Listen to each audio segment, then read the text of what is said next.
پھر ایک اور صاحبہ ہیں، وہ آج کل ماڈل کے طور پہ کام کر رہی ہیں، ماضی میں ایئر ہوسٹس بھی رہ چکی ہیں. ان کا بھی ایک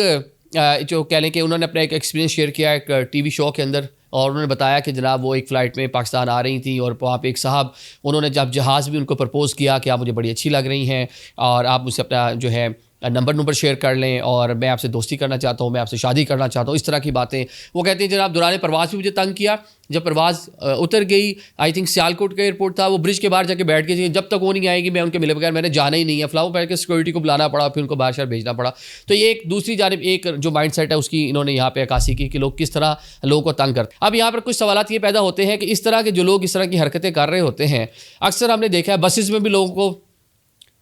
درگت بنتی ہوئی دیکھی ہے. ابھی جہاز میں ایک اداکارہ نے خود بتا دیا کہ پلین کے اندر انہوں نے کس طرح کسی کی درگت بنائی. اور بہت سارے اس طرح کے واقعات ہوتے ہیں کہ جہاں پہ ایئر ہوسٹس کے ساتھ کوئی بدتمیزی کرے یا کیبن کرو کے ساتھ کوئی بدتمیزی کرے تو جو دائیں بائیں لوگ بیٹھے وہاں پہ انٹروین کرتے ہیں، بول پڑتے ہیں، کہتے ہیں یار آپ کو یہ نہیں کرنا چاہیے، تمیز سے اسٹین یور لمٹ، مطلب آپ کیسے مطلب اوقاتوں باہر ہو رہے ہیں تو ذرا اپنی حدود و قیود میں رہیں. لیکن بہت سارے لوگ ایسے بھی ہیں جو چپ کر کے دیکھ بھی رہے ہوتے ہیں. تو ایک جو میسج یہاں سے ملتا ہے وہ یہ ہے کہ آپ کو اس طرح کی کوئی بھی واقعہ ہوتا ہے، سب سے پہلے تو بندے کے بچے بن کے خود بھی بنے، آپ خود بھی سینس اپنی کا استعمال کریں، کسی کو اس طرح تنگ نہیں کریں. لیکن اگر آپ کے سامنے کس طرح کا واقعہ ہوتا ہے تو ڈیفینیٹلی آپ کو اس کو روکنا ہے.